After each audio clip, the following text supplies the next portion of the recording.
Afternoon. It's Friday the 17th of April 2020, just after 1 o'clock. Welcome to UK Column News. I'm your host, Mike Robinson. Joining me in the studio today, Patrick Henningsen from 21st Century Wow. Welcome to the programme, Patrick. Great to be with you, Mike.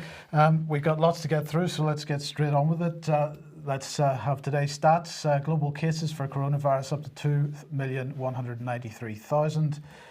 Global deaths up to 147,384.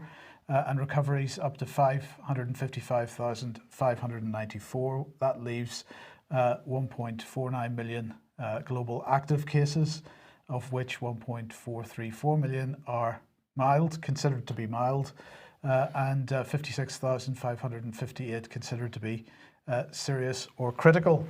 Now, yesterday's UK government live stream was hosted by Dominic Raab, well, let's just listen to the key point here. And in sum, the very clear advice we've received is that any change to our social distancing measures now would risk a significant increase in the spread of the virus. That would threaten a second peak of the virus and substantially increase the number of deaths. It would undo the progress that we've made to date, and as a result would require an even longer period of the more restrictive social distancing measures. So early relaxation would do more damage to the economy over a longer period. And I want to be really clear about this. The advice from SAGE is that relaxing any of the measures currently in place would risk damage to both public health and our economy. But based on this advice, which we very carefully considered, the government has decided that the current measures must remain in place for at least the next 3 weeks.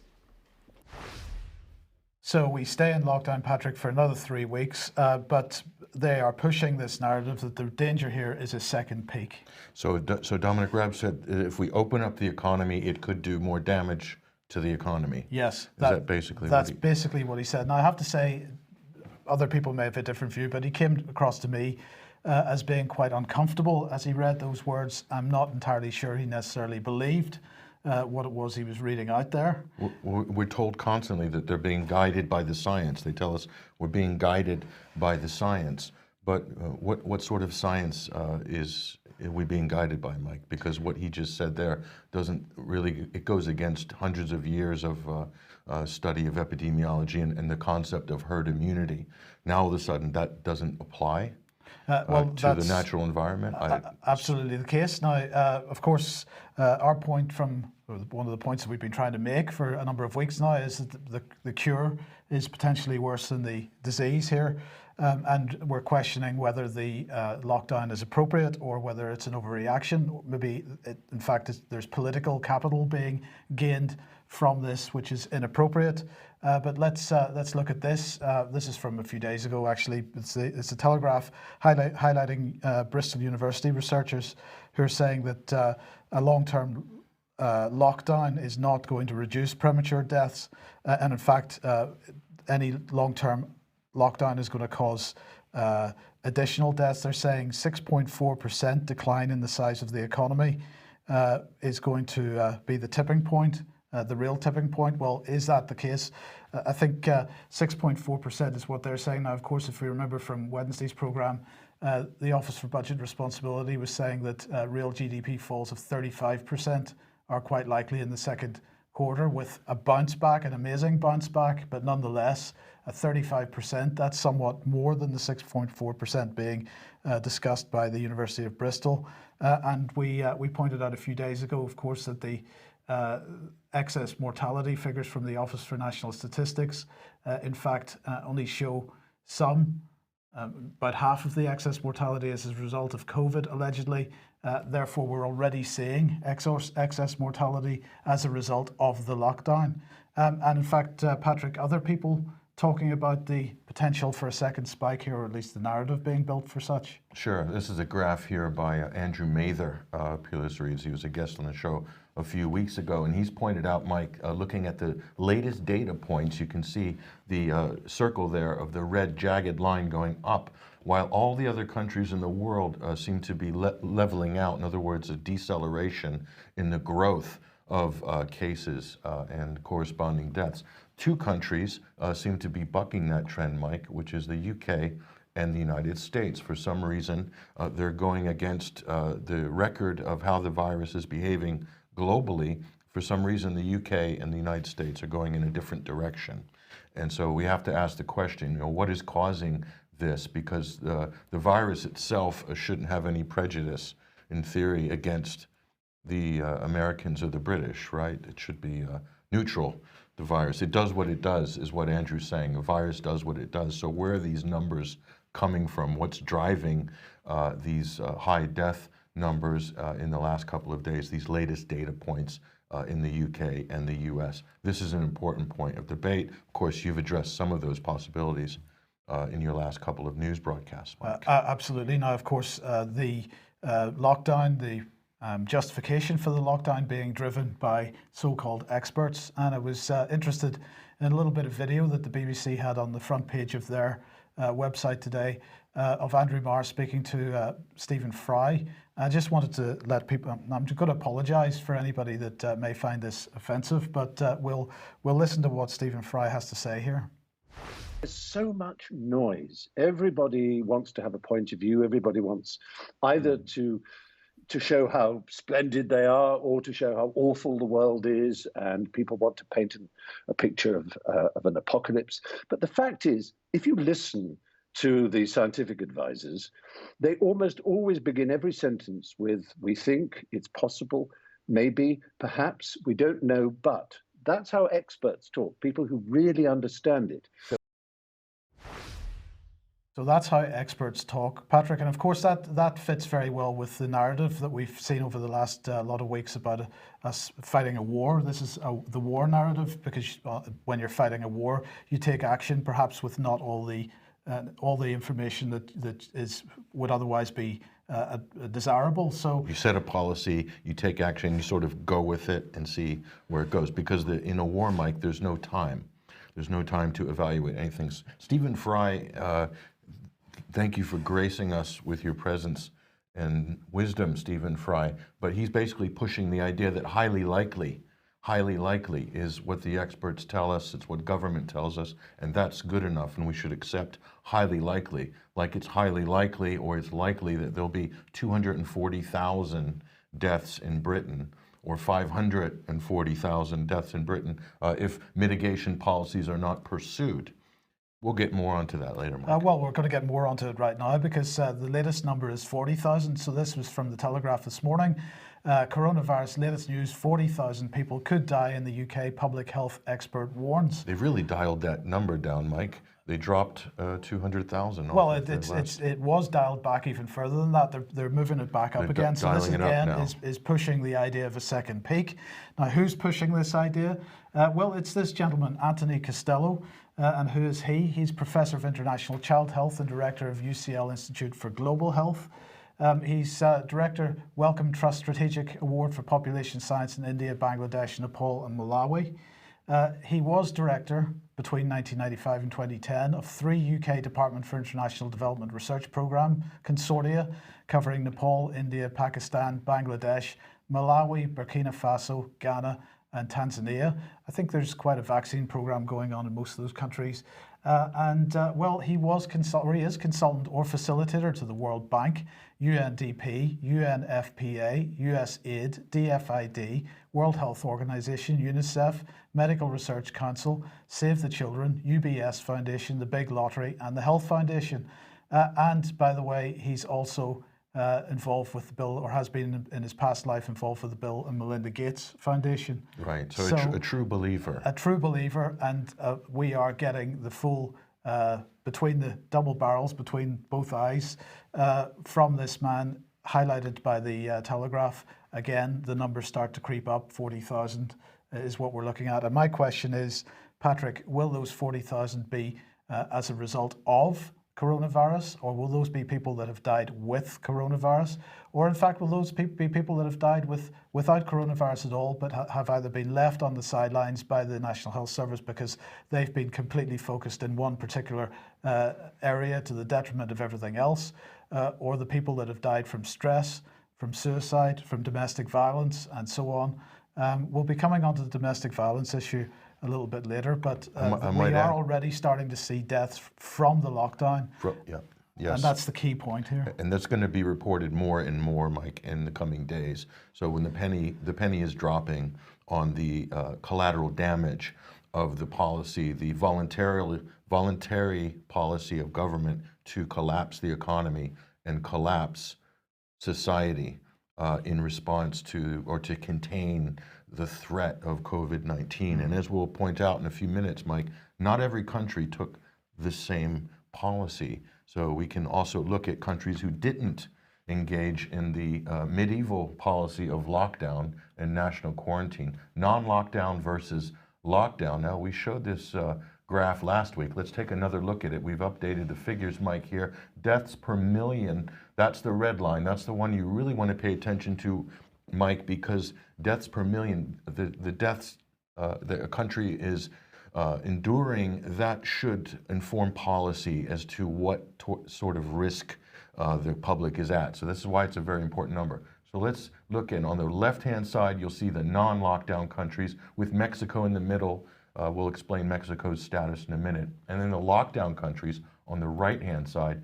And that's the green bars there are cases per million. As you can see, Iceland is right up at the top there. They've done more testing, obviously, so they're going to have more cases per million on because record. the key point here again, Patrick, is this is identified cases. Yes. And there are lots of people, apparently, according to the experts anyway, running around asymptomatic or with mild symptoms. They've never needed to have hospitalization, and so they're not confirmed either way. Yes. These are just the confirmed cases. Yeah, so you can't glean too much from the green bar because it really has to do with how active the country's been or proactive in testing. But the red line is what's important. As you can see on the left-hand side, the non-lockdown countries, Sweden, Iceland, Belarus, Taiwan, South Korea, Japan, and Mexico just went into lockdown, Mike, on April 2nd officially. So they're sort of a half and half, hence we put them in the middle.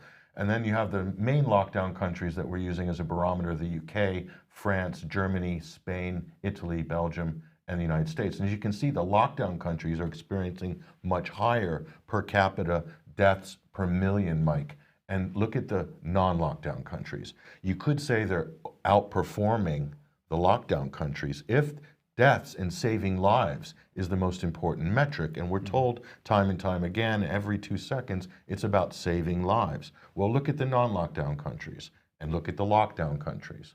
And you have to ask yourself, what's going on there? Is there more going on below the surface of this conversation than we're being told? And just to recap there, Sweden, 132 deaths per million. They've gone up in the last week or so. Iceland, 23 deaths per million. Belarus, 4 deaths per million. Taiwan, 0.3 deaths per million. South Korea, 4.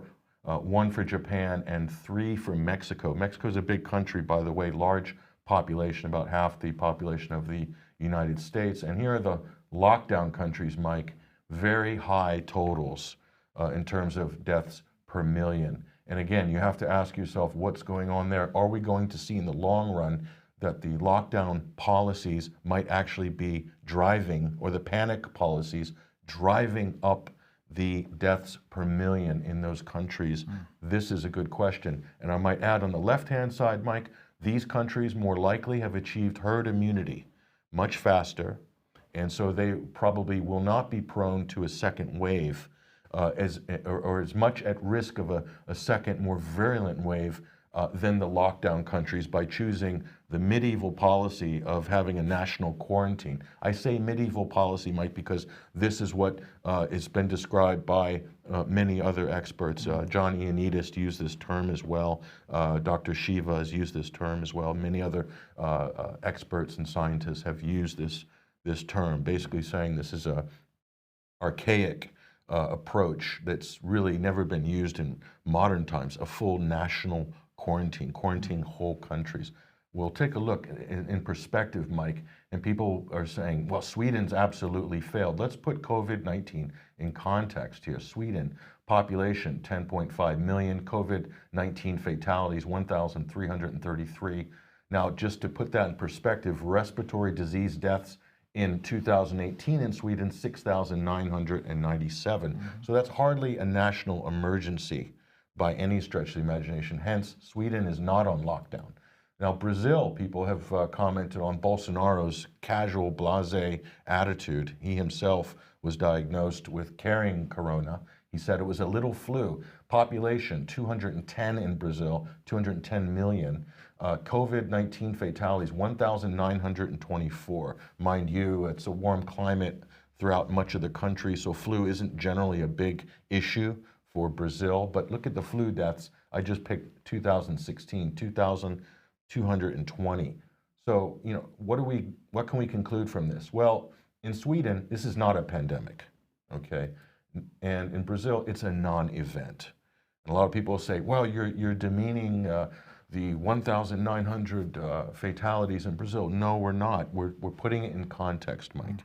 We're saying that there's a number of infectious diseases, a number of different ways that could contribute to the mortality totals in any country, whether it be Sweden or Brazil. And where does COVID-19 coronavirus fit into that matrix? Well, it's quite minor, in fact, in comparison to so many other things.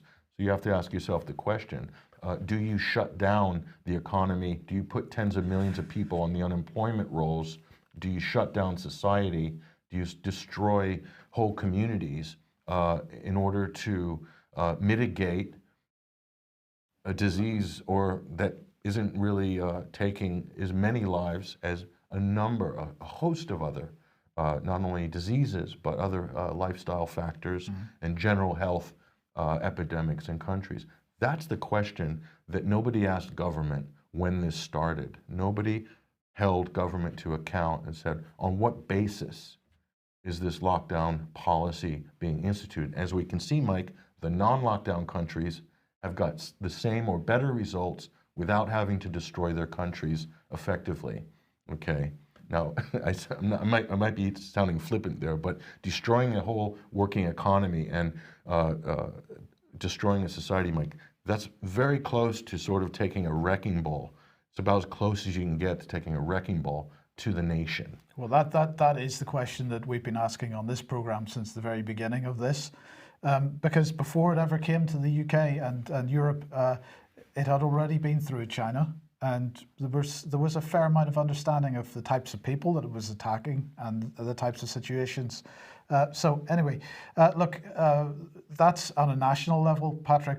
USA, you mentioned there, but of course the United States is really like a subcontinent of countries, individual countries. So each state has its own rules in many cases. Some states are in lockdown, some states aren't in lockdown. So what's going on there? Well, let's look at one of the extreme cases here of sort of draconian measures. This is the state of Michigan. Of course, the Daily Mail's put a heavy political spin on this, as are much of the mainstream media. Protesters waving MAGA flags, defying social distancing at a major protest at Michigan State Capitol.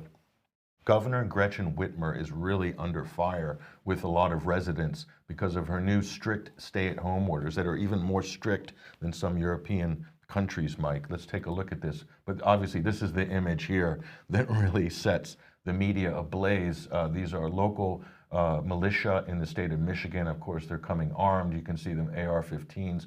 That's not a shocking sight if you're from a state like Michigan or an open carry state in the United States. But of course, to European readers, they might be shocked at seeing people with guns like this, but yeah, they're exercising their Second Amendment.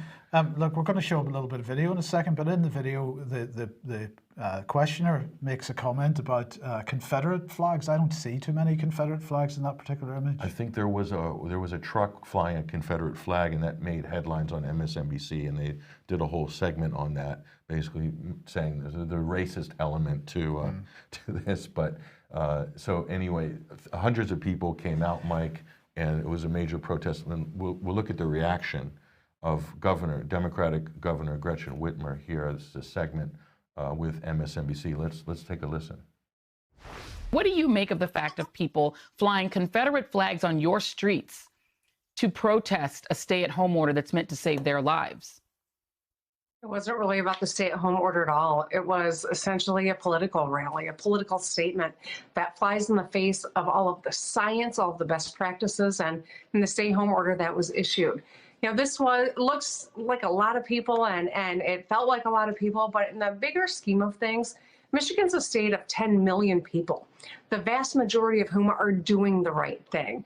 Our hospitals have stepped up, our nurses, our doctors, the average citizen who's staying home or is contributing in some way to help people on the front line.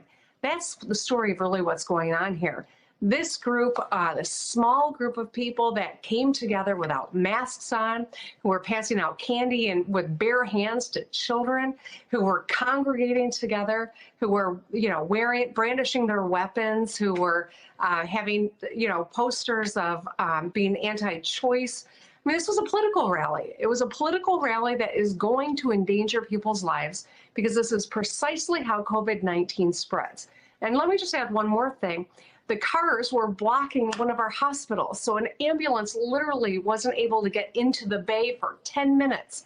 This is the kind of behavior that extends the need for stay-home orders, that spreads COVID-19, that overruns communities, and this is precisely the worst thing that could have happened today. I'm all for people having a difference of opinion. If people are angry, and I know there's a lot of angst and people are feeling it and they want to direct it at me, that's fine. I can take it. But showing up and being this irresponsible is not just endangering their own lives. It's endangering all of our first responders and our ability to meet the needs of the people of this state who are all trying to do the right thing. I mean, she's really in message, Mike, with the UK's talking points, isn't she? Absolutely. So she's pushing the same type of narrative that the lockdown will end sooner if you behave yourself. If you don't behave yourself, it's going to continue. And she also put out talking points like this is how our first responders are being put in jeopardy because of people out exercising their First Amendment rights, protesting, and that's total demagoguery, complete exaggeration. This is not how the coronavirus spreads, and the COVID-19 and the coronavirus. People have coronaviruses, but COVID-19 are related conditions. This is the, quote, disease. So most people are asymptomatic. Well, look at what she said about this here, Mike. Here she is. We apologize. This is the only picture we could find with her, with Joe Biden. He's the Democratic nominee for president here. But this is Gretchen Whitmer, and this is what she said. They, the protesters, absolutely impacted people's lives today and threatened people's lives. And we'll never know the precise number of COVID-19 cases that came as a result of this gathering. But we know that there will be some. Obviously, she doesn't know, and she can't know, but she's saying that they threaten people's lives by being outside there. And she continues here. We'll just say what else she has to say. There are definitely people who are asymptomatic functioning in society that continue to spread the disease. That alone, Mike, is a bit of an oxymoron. Well, it's an absolute fear porn statement. She is pushing the idea that you cannot trust the person you're standing beside because they may be asymptomatic and therefore spreading the disease. You've got to be scared of them. And that if you're asymptomatic, you have a disease. And that's not true. That's not a factual or a scientific statement. Mind you, this is the governor of Michigan talking here. And so she says, we're seeing continuous positive tests. She's talking about asymptomatics. And precisely events like this, which contribute to how long we're going to be under the stay-at-home order that they were protesting. So she's saying, if you're out protesting, we're going to keep you under lockdown longer, basically. And there she is with Joe Biden. And we don't know where Joe Biden's left arm is there, Mike, but it's out of shot. Yes. But moving on, so here's Gretchen. She reads the mean tweets. This was during her campaign. But let's look at what's going on here in Michigan with the lockdown. This is her new policy. No gathering of any people who are not part of a single household. Forbidden, okay? No travel to in-state vacation or second homes. Large stores can only have 4 customers per 1,000 square feet of floor space. And apparently no areas are allowed to be open, Mike, have to do with carpeting, flooring, furniture, garden centers, plant nurseries, or paint. I can't understand why that is the case. I think she doesn't want people doing any work on the home during the lockdown period. So no motorboats or jet ski use. That's a big problem in a watery lake-filled state like Michigan. So let's take a look here. Now, in contrast, this is my home state, Nebraska, so I'm particularly interested in what they're doing. It's a non-lockdown state, Nebraska, the Cornhuskers state. So what are they saying here? This is what the governor is saying. Traveling outside home, the governor hasn't issued any stay-at-home orders. Gatherings, 10-person limit in public. Businesses, no statewide directives. Use your own discretion. Quarantines, no statewide travel quarantine. Mandatory quarantines for COVID-19 patients and households, yes. So targeted quarantines for people who are ill. Bars, restaurants, takeaway only. And also beaches and parks, no statewide directives, up to their discretion, whoever's operating it. So it's a common sense policy, very similar to Sweden. Let's take a look at the United States here, Mike. Non-lockdown versus lockdown. This is the USA. Again, deaths per million. That's the red line. That's the one you want to look at. So in terms of the non-lockdown countries, you have the sort of the main five: Nebraska, Iowa, South Dakota, North Dakota, Arkansas there on the left-hand side. And in the gold, you have Colorado, Indiana, Kentucky, Ohio, Michigan, New York. We picked a few Midwestern states, Mike, to give a kind of like-by-like comparison. We put Michigan there on the end. You can see that's Gretchen Whitmer's state. Yeah. They're not doing particularly well under their strict lockdown measures, Mike. But let's take a look at the numbers there. Deaths per million: Nebraska 11, 8 for Iowa, 4 for South Dakota, 12 and 12 for North Dakota and Arkansas. Colorado, Indiana, Kentucky, Ohio, much higher, in fact. And there's Michigan, 210 deaths per million. That's Gretchen Whitmer's state. And then New York is just shocking, 890 deaths per million. There's been a lot of accusations about pumping up, inflating the numbers on causes of death. You obviously have this debate as well in the UK, Mike, of how they're attributing death, the cause of death, i.e. Dying with coronavirus or COVID-19 and then dying from it, and not able to make that distinguish those two things. And so again, this could be inflating the death numbers. But as you can see, Mike, non-lockdown, again, in the United States, non-lockdown versus lockdown, there's a big difference in terms of deaths per million. And is that not the most important metric if it's all about saving lives? Absolutely. Now, coming back to the UK then, of course, we've now got a lockdown for another 3 weeks at least. And the question is, what does that mean with respect to the police? Because we've seen lots of videos over the last couple of weeks of the police being fairly draconian in the way that they're dealing with this lockdown in many cases, despite their initial claims in every media outlet they could possibly publish it, that they police by consent. So let's go to what claims to be the UK's leading crime and policing news website, Police R. And well, we'll see how good they are in a second. But anyway, they have this article here: coronavirus fines, police update rules on daily exercise and shopping. So I thought we would just have a look at this. So let's have a look. What am I allowed to go shopping for? Well, of course, the reason that shopping is important is because one chief constable suggested that the police would be standing outside the supermarkets, checking people's shopping as they left to make sure that they didn't buy some non-essential items. So apparently we are now allowed to buy shopping for several days, which includes luxury items and alcohol. We're allowed to buy small numbers of staple items such as newspapers, bread, or 1 pint of milk. And we're allowed to shop for basic items for a friend. We're also allowed to buy tools and supplies to repair a damaged fence, for example, in bad weather. But we're not allowed to buy paint, Patrick. Just like in the United States, we're not allowed to buy paint. Why is that? Let's go on. Am I allowed to buy non-essential items? If you're shopping for essential items, you should not be stopped from browsing the non-essential products. The police have been advised that it is not appropriate to stop people purchasing items which are considered to be non-essential as long as they're visiting the shop for essential items. So if you want to buy non-essential items, that's fine, so long as your primary purpose in going to the shop is to buy essential items. However, it is not reasonable to go to a DIY shop to buy supplies so you can decorate your house, to tile your bathroom. There's never been any explanation as to why that might be the case. And we've also got to remember all the way through this that there is nothing in the law to underpin these statements. This is being made up as they go along. And this is, if people permit this, if people permit the police to make the rules up as they go along with no legislative underpinning, or lawful underpinning, then we are really on a slippery slope here. So let's keep going. What daily exercise am I allowed to do? You'll notice that the word to do is all one word there. It's not separate words as it should be. We are allowed to run, cycle and walk. We are allowed to walk in the countryside or within cities. We're allowed to attend our allotments to grow our fruit and vegetables. We're allowed to drive to the countryside to walk, but the walk must not be long. Well, sorry, the walk must be far longer than the time it took to drive to the location, right? So you're not allowed to drive for 20 miles and then walk for half an hour. You've got to drive for 2 miles and walk for an hour, for example, right? Is what they're saying here. Or drive for an hour and walk for 4 hours. You're allowed to stop for a rest or to eat lunch while you're on a long walk.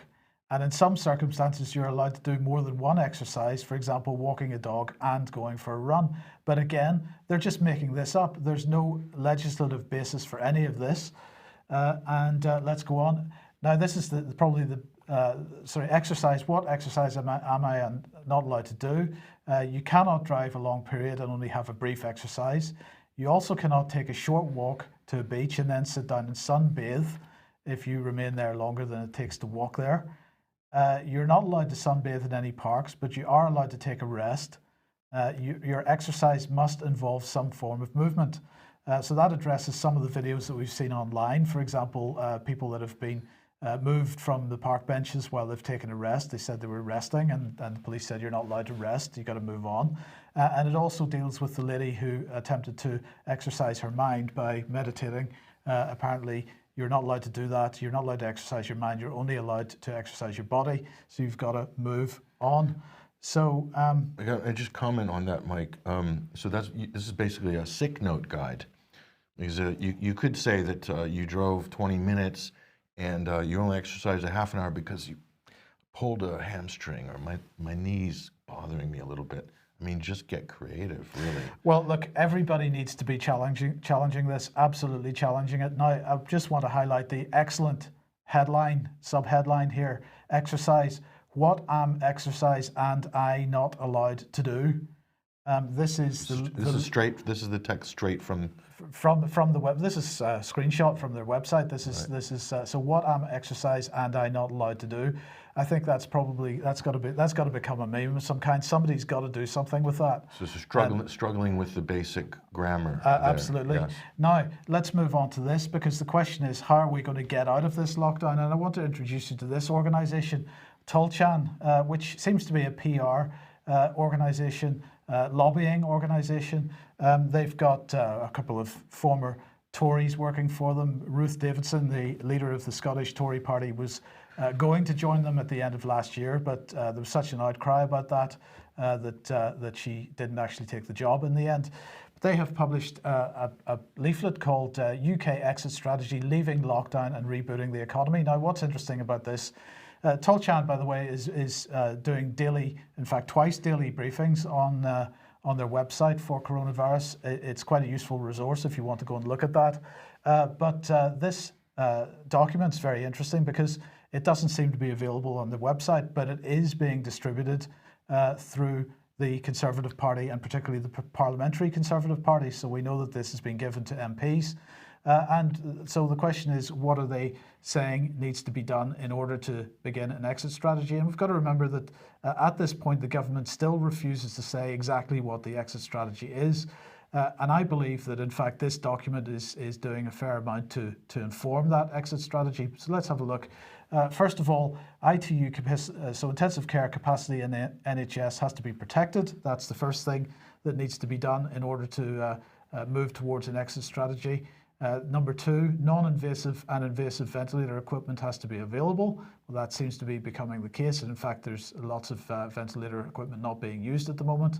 Availability of PPE to protect frontline staff. This is a problem because this is still occupying many of the headlines. So we can't move to an exit strategy according to Tulchan unless this is in place. Still doesn't seem to be in place. So perhaps we can't move to an exit strategy yet. A testing regime for NHS workers and key workers. Well, the government claims that that's in motion at the moment. But number five, they're saying the approval of a comprehensive medicine treatment regime for the virus. Now, they're not necessarily talking about a vaccination here. They're talking about early tests for hydroxychloroquine and so on. But none of these have been approved for mass usage yet. They're saying we can't really exit the lockdown until they are. And in fact, this is what they say. Once these 5 conditions have been met, then it will be possible for ministers to address various elements of lifting the lockdown. And might add, Mike, this is exactly what the United States rolled out last night when Anthony Fauci addressed the nation in his press conference. They're calling it a 5-phase system with what they call gating, where you have to tick the boxes in order to move from phase 1 to phase 2. So they're going staged lifting of the lockdown, same exact principle that you're seeing here. Okay, perfect. So let's see what they say next. Options for the next steps and considerations. And they're saying that the various options for how we would get out of this would be, first of all, a phased reopening. This would be, for example, regional or by sector, small shops, tradespeople, some construction, go back to work, and so on, followed by reopening of schools. Another option might be adaptive triggering, and this is basically where we might see multiple peaks. So in other words, we see the decline in the thing and then it comes back again, so we have to lock down again. So we relax once it starts to decline, and when we relax it might come back again, so we've got to lock down again. So they're talking about here potentially multiple. I love this term, like adaptive triggering. Do you think this was invented specifically for this particular exercise? Could very well have been. Contact tracing and testing, well, we're going to come on to that in a second, because of course the NHS is producing an app for doing exactly that. We'll come on to that in a minute. Permits, well, these are the so-called immunity passports. That's another option which might be looked at. And finally, a vaccine. A vaccine is definitely still on this. But what they say is that option 1 is likely to be followed first. So this is the phased reopening. Now, where we're seeing countries coming out of lockdown, this seems to be the one that's being used. For example, Poland, but we'll come on to Poland in a second. Before we do that, Tolchan's not the only organisation that has been pushing out documents like this. The other organisation of note is in fact the Tony Blair Institute for Global Change, who've produced this, Suppression Exit Strategies, Options for Lifting Lockdown Measures in the UK. And this was published on the 5th of April, 2020. What are they saying? Well, they're talking about the various lockdown exit strategies, and the vaccine option is their first option, their first scenario that they want to talk about. Ease off gradually is their adaptive triggering, permits, weekly testing, contact tracing and testing. So very much similar, but they provide this little graphic here which shows the potential economic impact of each of these options and also deaths. So what they're saying is that lockdown until there's a vaccine would create the largest economic impact, but it would have the minimum number of deaths, and to ease off gradually would be the maximum number of deaths. And you'll notice that the ease off gradually option is in around the 400,000 deaths mark there. It's just ridiculous. We're run out of time, so we've got to move on here, Pat. But look, then they talk about NHSX, which is the NHS's digital innovation unit, developing a system similar to Trace Together. The app would log users' proximity using Bluetooth. 60% of the population would need to be signed up for it to be effective. And mass testing would need to happen alongside it. And they're talking about possibly weekly testing here as well. Of course, they're saying that civil liberties will be protected naturally. As you would expect. What can you say? But they're also talking about things like geographic and demographic segmentation, as we've seen already. So if we compare these proposals, Patrick, to what's going on in Poland, for example, what do we have? From the 20th of April, they're intending to open forests and parks first, but people still won't really be allowed to go there. But the parks will be open, but you're not allowed to go into them. Interesting. More people will be allowed in shops and churches, so the social distancing will reduce to 15 square meters, and you'll be allowed to be that close to somebody. They're going to open other things, blacksmiths, other things like this. They're going to open more shops, possibly hairdressers and service economy, and so on. What they are going to continue to do, though, is to require people to wear masks, which in Poland seems to be absolutely the case at the moment. You're required to wear a mask. In fact, if you are seen out without a mask of some kind, it could even just be a scarf over your mouth and nose. you will be fined.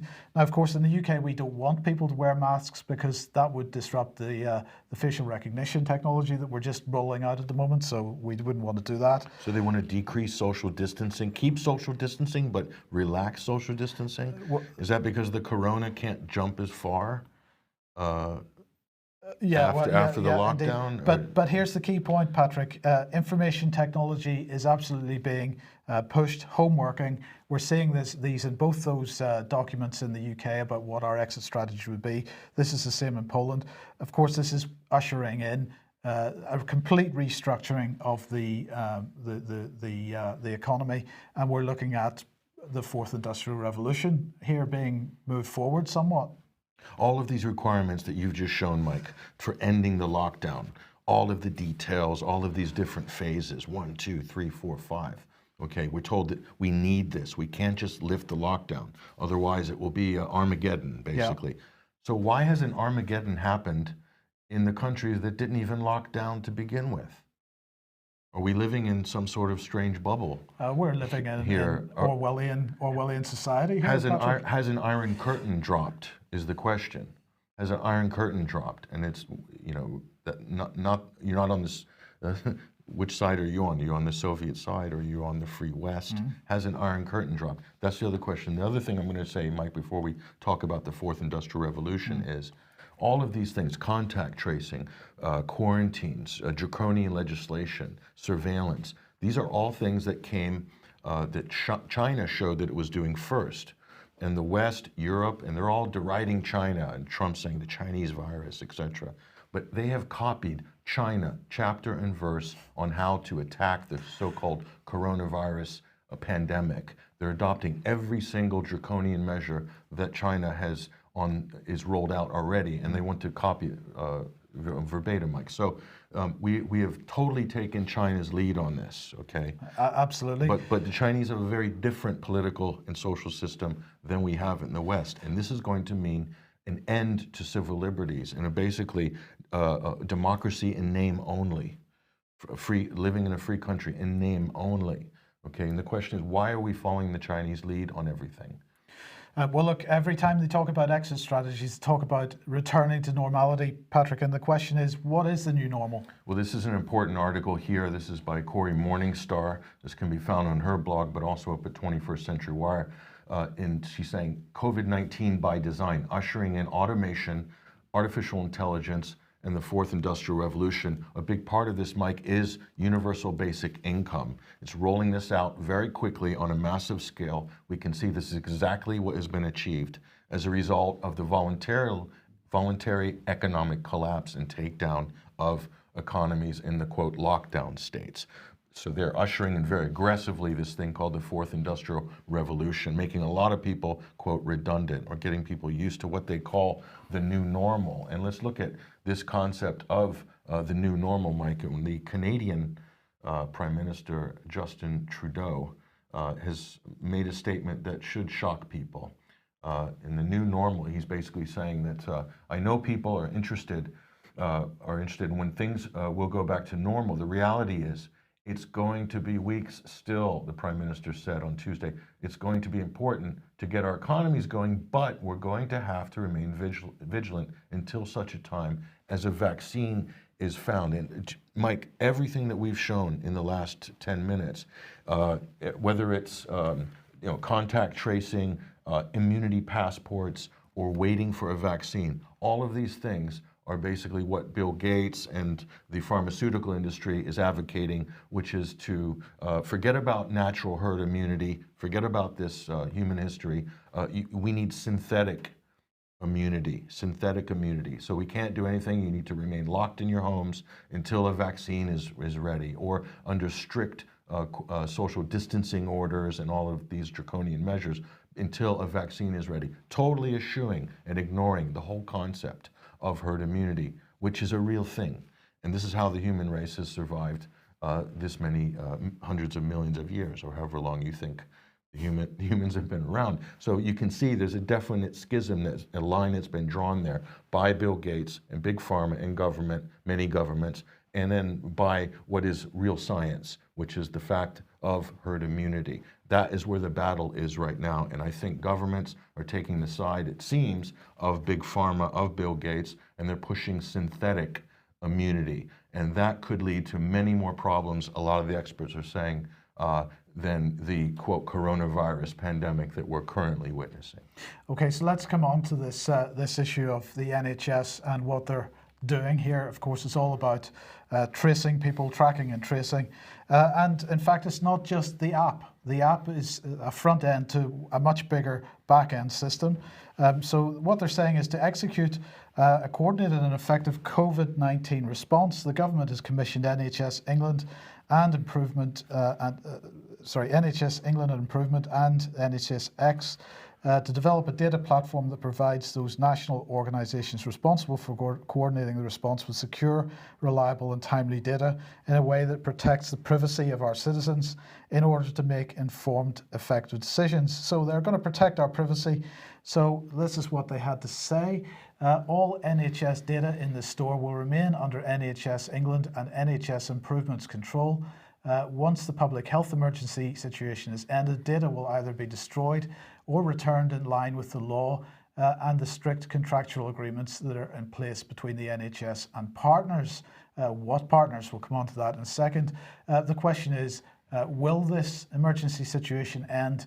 Will this disease ever go away, or are we going to be needing to protect ourselves from that in perpetuity? Perhaps this system is going to be needed forever. So let's have a look at who the partners are. Microsoft, Palantir Technologies UK, Patrick. A permanent fixture at Bilderberg, by the way, for the last how many years? Absolutely, 8 years. co-founded by Peter Thiel, and in 2003 has received quite a bit of money from the CIA. Their artificial intelligence and predictions in big data analysis. That's what Palantir do. So apparently, in this case, they're providing the software Palantir Foundry that powers the front-end data platform. Palantir Foundry, which has been primarily developed in the UK, enables disparate data to be integrated, cleaned, and harmonized in order to develop a single source of truth. And will support decision making. Foundry is built to protect data by design. A Google Cloud data processing contract is in place. So it goes on. Amazon Web Services, Faculty. For those who don't know who Faculty is, that's a London-based AI technology specialist that's existing partnership with NHSX and is now supporting the development and execution of the data response strategy. This includes developing dashboards, models and simulations to provide key central government decision makers with a deeper level of information about the current and future coronavirus situation to help inform the response. Brilliant. Excited about that. And finally, the last partner is Google. Okay, now I want to draw everybody's attention to this post on Medium. We mapped how the coronavirus is driving new surveillance programs around the world. And what's clear, Patrick, is that we have this global shutdown, this global destruction of the economy. We also have global policy being pushed into place with respect to surveillance. I recommend everybody goes and looks at this article. Here's their map showing countries enacting surveillance measures to, quote, combat the coronavirus. I would argue that the coronavirus is being used as the front to justify this, but we can see that it is significant coverage right across the world, everywhere from the United States to Brazil to the UK, Italy, Russia, India, Australia, South Africa. I believe that map is going to go more orange as time goes on. Mm-hmm. Very interesting. Okay, now if you like what the UK Column does and you would like to support us, then please head over to ukcolumn.org/community, where there are options to do that there. And Patrick, what's Donald been up to?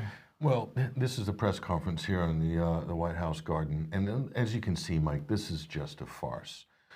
Everybody's in plastic chairs, supposedly 2 meters apart, alternating by rows, crisscross, and it's just ridiculous.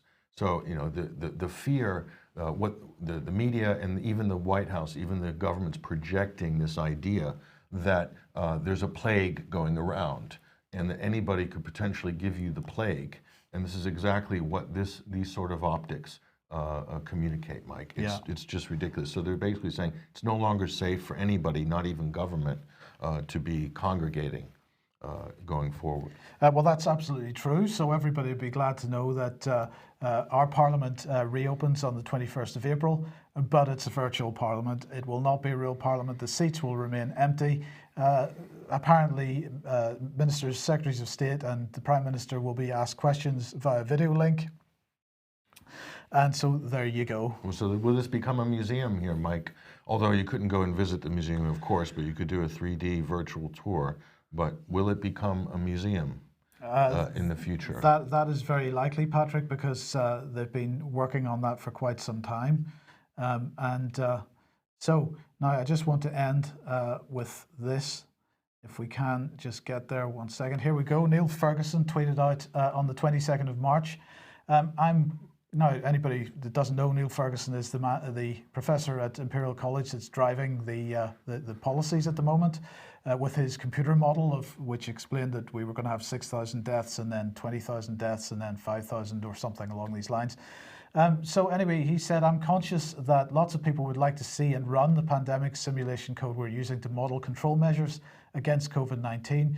To explain the background, I wrote the code, thousands of lines of undocumented C, 13 plus years ago to model flu pandemics. He said, I'm happy to say that Microsoft and GitHub, GitHub is owned by Microsoft, of course, are working with Imperial JIDEA and MRC Outbreak to document, refactor, and extend the code to allow others to use it without the multiple days training it would currently require, which we don't have time to give. Now, Brian on Monday will be discussing much more about Imperial JIDEA, or however it's pronounced in MRC Outbreak. So watch us on Monday for that. But then Ferguson goes on to say, they're also working with us to develop a web-based front end to allow public health policymakers from around the world to make use of the model in planning. We hope to make version 1 releases of both the source and the front end available in the next 7 to 10 days. So that was on March the 22nd. Well, in fact, that has been published on GitHub. If you want to find the source code and to run it yourselves, if you're a data scientist and you want to do that for yourselves, then it's on GitHub, github.com/Imperial College London/COVID-19 model. The source code is there. They're actually up to version 2 of it at the moment. Do go and have a look at that if that's your bag. Mike, if this was real science, what Neil Ferguson should be doing and what he's not doing and what he probably won't do is do something actually scientific.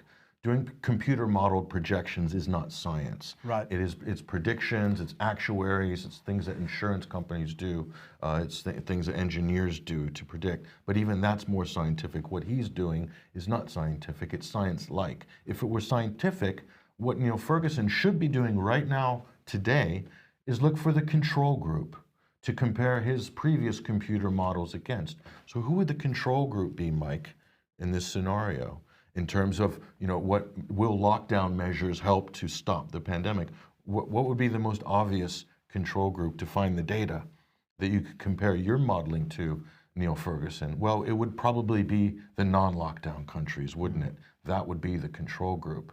But of course, if Neil Ferguson and Imperial College run that sort of simulation, it might be hugely embarrassing for the government and for this whole policy and all of the agenda items that are currently being rammed down the pipeline as a result of this so-called global pandemic. And that, my friends, is the truth of the matter. Okay, well, on that note, we've got to leave for today. Thank you very much, Patrick, for joining us. Thank you for joining us. We hope you have a great weekend. We will be back at 1 p.m. as usual on Monday. We will see you then. Have a great weekend. Bye-bye.